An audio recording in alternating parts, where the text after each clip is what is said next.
Greetings and salutations. Hello, everyone, and welcome to another episode of the Back of the Pack podcast. I'm your host, Kyle Walker. That was my dog just shaking his collar behind me. He waited until I started recording to start making noise. So appreciate that, bud. Anyway, thanks for joining us. Welcome back for another week. First thing I want to touch on, if you missed last week's show, and let's be honest, who could possibly miss an episode of this? I want you to go back and listen to it. So it is the episode we did on the Fighting Fentanyl 5K. And to be really honest, it was an interview last week, so very little of me and more of our guest and just really, really good information. I didn't really get to touch on it much at the end of last week's show because I didn't want to hold up the guest, but I think it is a hugely important episode, especially if you're a parent. If you're a parent of a teenager or anyone kind of preteen to teenage realm, this opiate and fentanyl situation is dire for kids in that age group. And so please go back and listen to all the really good information that she has. And then you can also go to our website, www.backofthepackpodcast.com. And you can find the information that we put out there about fentanyl and Keeping It Clean for Coop, which is the name of their organization, and all of that. So if you missed last week, go back and listen, and then go to our website, and you can find all that good information. Because it's super important, and it's really a big deal. And I'm so sorry to our guest. She lost her 16-year-old son to this. I've got a 15-year-old daughter. I've got a 12-year-old daughter. My 15-year-old is just finished up her freshman year. So as she goes forward, one mistake in this area of kind of counterfeit pills or pills laced with terrible things. And I know, I'm sorry, I'm starting the show on such a downer, but it's so important. And so anyway, go back and listen. That's where we're going to leave that for now. But a huge thank you to our guest, Libby, who came on last week. That was really awesome. Next week, we're going to have some more folks on. We're going to have the people on from Braden's Hope. And so that's going to be really cool. We're going to be talking about their race that comes up in September and giving you some good information. This kind of goes under the heading of childhood cancer. So again, going to be a heavy subject, but with good people who are doing great things to try and help the cause. And so that is going to be coming up next. But right now, what do we have for this week? We have the post-race information for Hospital Hill. So the Hospital Hill half marathon was yesterday. If you're not familiar, if you're from out of the area, Hospital Hill is a huge race here in Kansas City. I think it's the second biggest half marathon that occurs in our town. It just ran its 49th running, so it definitely has some longevity. Next year is going to be the 50th anniversary. Super excited for that. I already signed up. They opened registration up a full year in advance. And so I made sure to sign up for that. I even got myself my little swag mug from it for signing up. So I'm super excited for that. But yeah, this was the 49th running of Hospital Hill. It's a big race. It's a great race. You get to see a lot of beautiful downtown Kansas City and the surrounding areas, but it is a tough course. It is not easy. Now, this year, due to construction that's being done, they altered the course a little bit. And to be really honest, I liked the changes. I really liked the alterations on the old course. And anyone who's run this course knows exactly what I'm talking about. There is a point, and I think it's right around mile marker 10, where you turn and you go up Broadway. Broadway is nothing but a hill. It is just like this 2-mile uphill that at that point in the race, you don't want a 2-mile uphill. So thankfully, even though we did have some uphills heading towards the finish line, it was not nearly as bad as Broadway. And I was super happy about that. And then Trinity Hill. There was no Trinity Hill this year. Trinity Hill is your reward for completing Broadway. And that thing is straight uphill. I mean, I've seen escalators that don't go as steeply up as Trinity Hill does. Though we didn't have Trinity Hill this year, which was a great way to go. I was super happy about that because I hate that hill. But yeah, it's a difficult course, but it's one that anyone who does it, you kind of love it. You love that course. You love race day. Their race day experience is really good. They have an expo the day before. That was really fun. A lot of vendors were out. I was able to get my race swag and picked up another T-shirt that I thought was kind of cool from a local running company. And so all of that was a lot of fun. But Hospital Hill, a great day, a great half marathon. They do half, 10, 5K. So you can kind of choose your distance. Saw a lot of people out there that I know. It was good to see Mark and William, and trying to think if there's anything else I wanted to report kind of pre-race. So yeah, pre-race, it was a good morning. Man, we had a beautiful day for it too. It started in the low 60s. They were calling for clouds, but the clouds just kind of danced around until we were all finished with the race, and then they took over. But there was a lot of sun on that course. The first thing I want to do with this is There were some people who, kind of gave a shout out to the podcast on the race course. And I always want to acknowledge that and tell you all, thank you so very much. I felt really bad yesterday because right before mile marker 7, there were some folks who recognized my shirt and recognized the podcast. And I was in the middle of a downhill and I was trying to run hard to make up a little time I had lost on an uphill. And I don't know what that response was that came out of my mouth. I think it was a hello, thank you, and I don't know, some other word I was trying to get out there, but it all just kind of came out as one word of bleh. And so if that was like incoherent, what I said to you, I'm really sorry. I don't know what was happening. I swear yesterday that race fried my brain.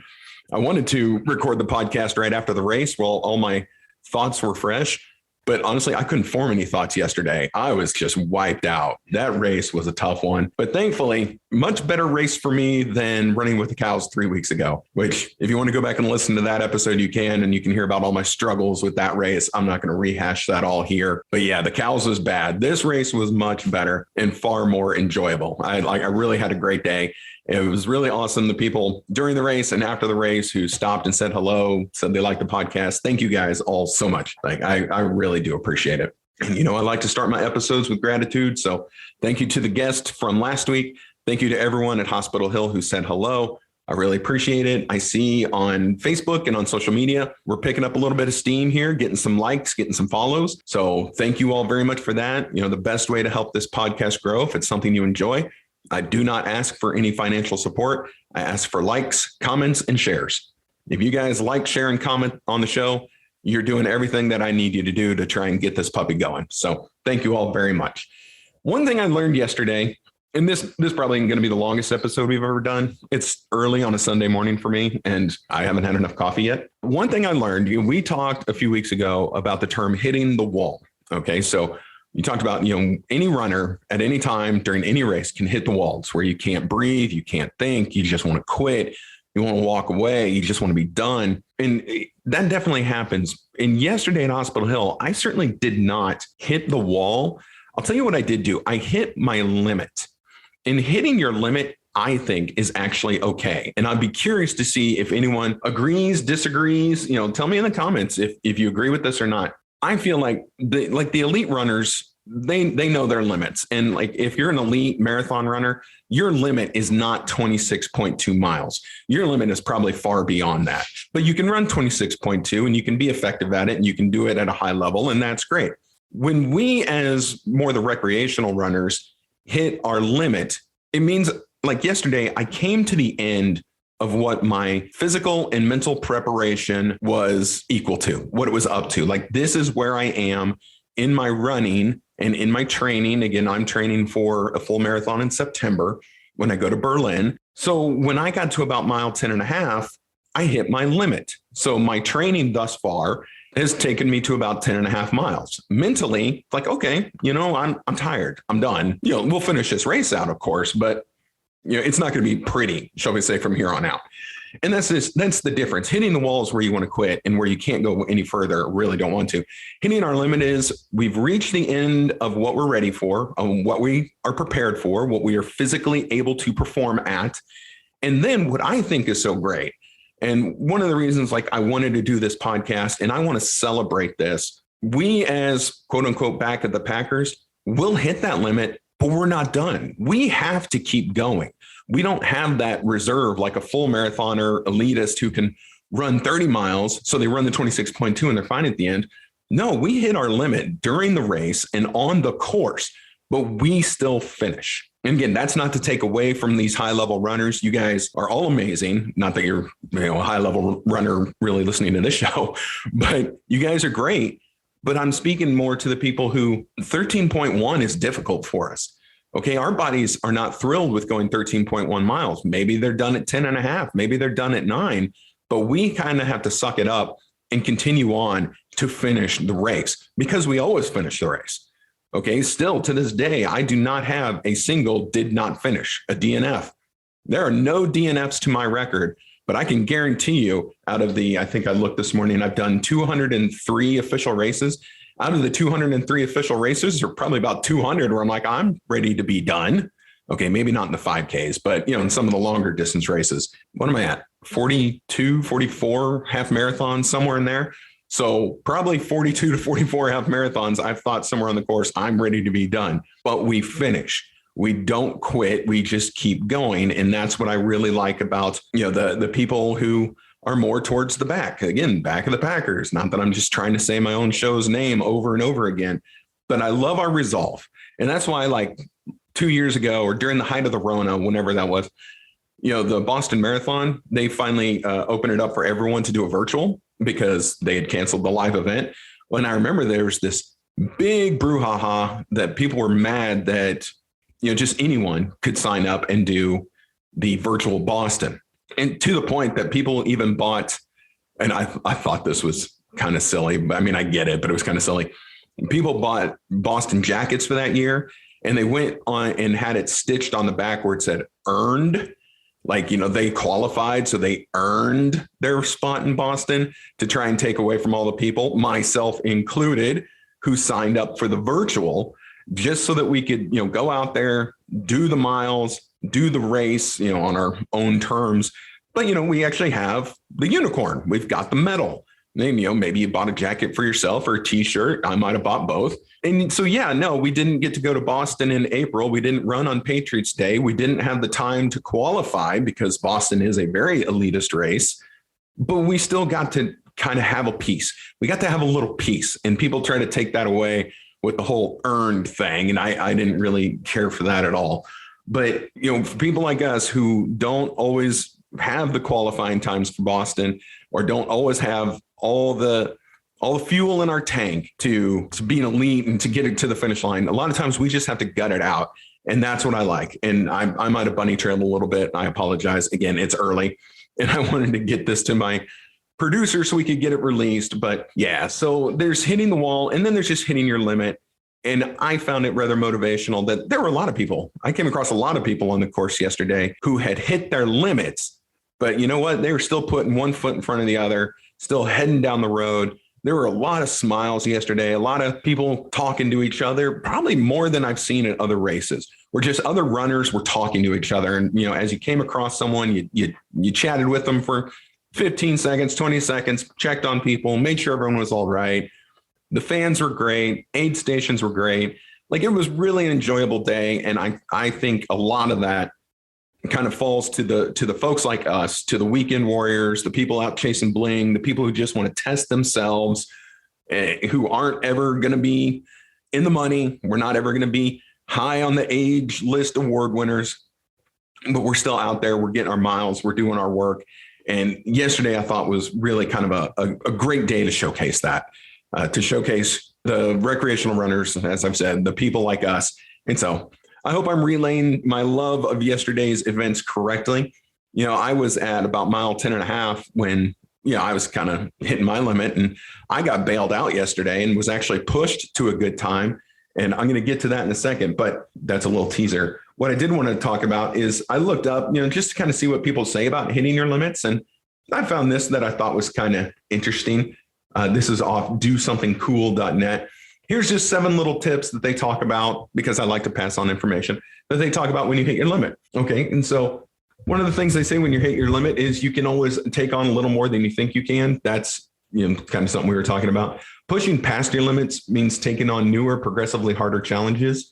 If you're not challenging yourself to do bigger and better things on a regular basis, you're only working within the confines of what you already can do.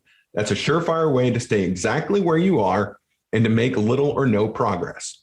Okay, well, see, and I think that's why so many of us sign up to do difficult half marathons like we did. I'm certainly not physically prepared at this moment to do a difficult half marathon, but I want to do more than I think I can. And so yesterday I could do 10 and a half miles of a difficult half marathon. You have to push that little bit to get to the end. And then another one is imagine reaching your next level. Working on your dreams or goals can take a lot of focus. Where you put that focus matters a lot. You might know where you are and where you were, but do you know where you need to go? Imagine that next level for reaching your dreams and take steps to get there. Again, another perfect one. I know where I'm at and I know where I need to go. I'm at 10 and a half. I need to get as close to 26.2 as I can. But I'm going to be real honest, even in Berlin in September, I'm not going to be at 26.2. Maybe I'll be at 20. Maybe I can get through 20 miles feeling good and just have to gut out the last 10K of that marathon. And I would be okay with that. That would put me better than I was when I did New York back in November. Because when I did New York back in November, I sure was not prepared for any 20, maybe 10 at that point, and had to gut out the remaining 16. Anyway, my New York saga was a different beast altogether. The next one they put on this list, look at how others reached where you want to go.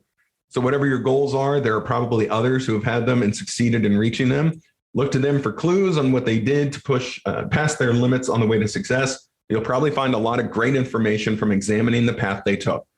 Well, if you have ever done a race before, you know someone who's done a race, you can compare notes, talk to them.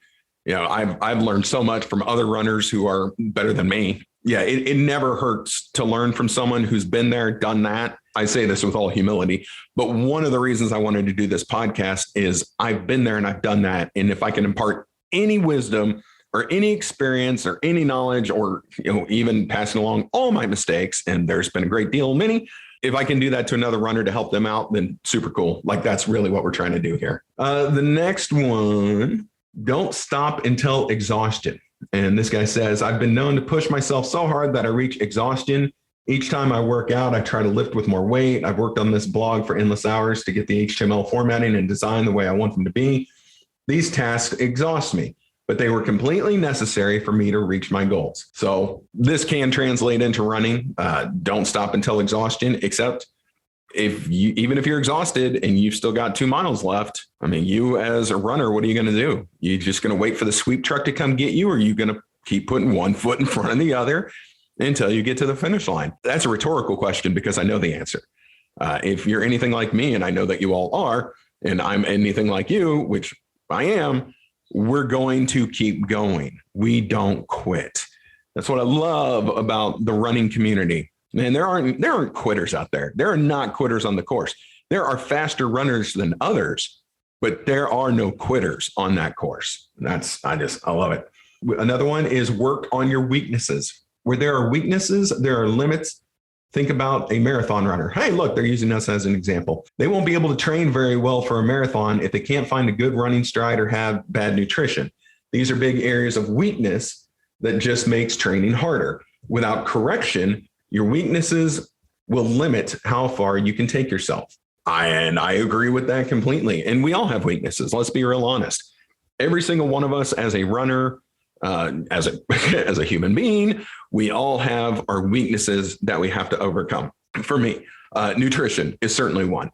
I am not the greatest on nutrition. You know, I'm not every day having my big bowl of kale washed down with water, you know, and all this stuff that they probably say that you should do if you're marathon training or just trying to live that overall healthy lifestyle. No, there are times I want to go have a pizza and a beer, and I do when I want to. So I try and behave myself a couple of days before a race. And again, we're going to not talk about running with the cows, but like before Hospital Hill, all week, I spent the whole week hydrating, trying to eat right, you know, did my little carb loading before the race. I wanted to try and put myself in a good position for Saturday morning's race. But again, that was in 5 days leading up to it. I don't like just live that lifestyle. I'm not, you know, clean eating, no alcohol, no caffeine, whatever. If I don't get my coffee in the morning, I'm not a pleasant person. You're not going to like me if I don't have my coffee. And I've already had 2 cups before doing this today. So yeah. And then the last one, and this is where I'm going to bring it back around to Hospital Hill. The last one, find someone to help push you. Just that little bit of support, encouraging you to keep going in the face of resistance can mean so much. Having someone on your side can counterbalance any negative thinking you might have. They can tell you to do more and push you into doing things outside of your comfort zone. And that is where I really bring it around to yesterday.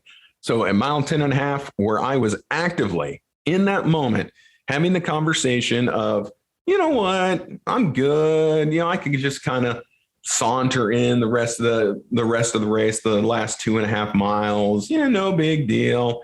Well, that would have affected my time, of course, because I was kind of done. I was ready to stop pushing. of course, still finish a race, but I was ready to be done pushing myself. And I just wanted to kind of take it easy for the rest of the run. But one of the pacers came up from behind me and started talking to me. And, pacers will do that. Pacers are often very friendly people. And that's why we like the pacer so much.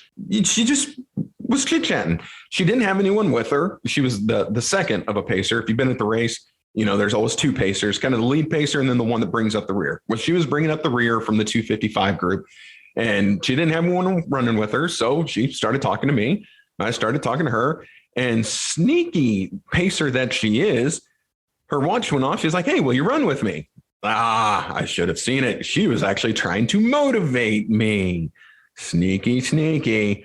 And so I started running with her. And I think we were just doing 30-second splits, 30-second run, 30-second walk. At least that's what it felt like to me. I didn't ask. And before I know it, we're cruising along. In these last 2.5 miles that I was ready to mail in, I'm now running faster than I had in the previous 3 miles before. And so what it was there was a person who was pushing me past my limit, because in my mind, I had already reached my limit mentally and physically, but there was someone better than me who was then pushing me to be better. And that made all the difference. So for the last 2.5 miles, I stuck with Pacer Melissa, and she got me into the finish line at 2:56. I've now had this made the second, but 2 races now under 3 hours since kind of my return to running in 2016 after 2 open heart surgeries. So I really don't beat myself up over my time too much, because I think I've beaten everyone else who's had 2 open heart surgeries that are running that race, which I doubt there's many. But yeah, so I finished Hospital Hill in 2:56 for a very difficult course. And that's because for the last 2.5 miles, I had someone pushing me, and it made all the difference. So I wanted to really emphasize that and say a huge thank you to Pacer Melissa for pushing me that last 2.5 miles when I was really ready to be done. But because I had someone pushing me, I was able to find that I still had a lot left in the tank. It's a wonderful balance, isn't it? Finding that limit, pushing through your limit, but not doing it dangerously, but just doing it through motivation and really the experience of someone else. If I had to sit there and try and come up with 30-second splits or fiddle with my watch or figure it out, I would have struggled. You know what? I just listened for her watch to go off and away we went. Or even better, it was the time we get to slow down. But yeah, that was big. So that's just some stuff to try and help you push through a limit. Again, not hitting the wall, but pushing through a limit. And I think that's something that we all have to do. We all have to do it every race. Again, even if you're running a 5K, 10K, half full, whatever, there comes a point, and it can be on a difficult hill. It can be just on a hot day where you've reached your limit, but you have to push through it. That is where I think we're going to leave it for this week. I'm trying to think if there was anything else I wanted to cover. It was a fun day at Hospital Hill. I thank the Hospital Hill people for putting on a great race as always. I think yesterday was my 6th running. It feels like more, but it was my 6th running of Hospital Hill, and I'm already signed up for next year. So hopefully you guys will get signed up for next year as well. If you want to go out there, again, you can do a 5K, 10K, half marathon. Everyone starts together, which I found fascinating. There's no staggered starts. There's no, the 5K starts a half hour later. Nope, everyone starts together and gets their run on. It's a race I highly recommend. So we're going to go, and we will have, if you're not aware, I'm going to make you aware. We always do a write-up after every race. We call it our after action report. That will be on the website, www.backofthepackpodcast.com. And that's where we put all the pictures. We even have a rating system that I do for the races. To be fair, it's more for fun. I'm never going to bash a race unless it was just, crazy terrible. And that's never happened before. And you know what? I take that back. That has happened before. But the race company that put on that race went out of business. So I don't feel too bad. If you guys did the first Warrior Dash that came to Kansas City, it was terrible. Like that thing was so poorly run. No wonder their whole company went out of business. But anyway, I digress. So yeah, you can go onto the website and you can see the write-up and the pictures that I take, and then our rating system for all the different races. And then there's also other information as well. We've now got a whole page out there for keeping it clean for Coop and the Fighting Fentanyl 5K. So make sure you check that out. Like, share, subscribe, comment, do anything you can social media-wise to help us grow this bad boy. If you enjoy what we're doing, again, we're going to have another interview on the next episode. So I'm super excited about that. and you'll get to hear it from the actual race people about another race here in town. And then, this Hospital Hill wrapped it up kind of for spring running season. There's no more half marathons on my schedule for the rest of this spring and really even into the fall. So for me, it's going to be a lot of 5Ks and then a lot of training trying to get ready for Berlin in September. So that's going to do it for this episode of the Back of the Pack podcast. I'm your host, Kyle Walker. My pleasure, as always. And this show is produced and brought to you by Katie O'Neill. We do this under the banner of OKKC Sports. You can check everything else out that we do on okkcsports.com. If you're a Royals fan, Chiefs fan, we've got all the sports around here covered. So thank you very much for listening. I really do appreciate it. As always, I'm sorry for the early morning ramblings of a madman, but this is where we are today. Don't forget, tomorrow is going to be Medal Monday. You can join us on social media with that. Have your medals ready to show off. I bet you'll never guess what medal is going to be tomorrow for us. Hospital Hill. So anyway, thank you all so much. I appreciate it. And thank you to everyone at the race yesterday who said hello and brought up that they enjoyed the podcast. I love it. It makes me so happy. That's going to do it for us. Thank you so much for joining us. We will see you next week, and everyone have a great rest of your weekend.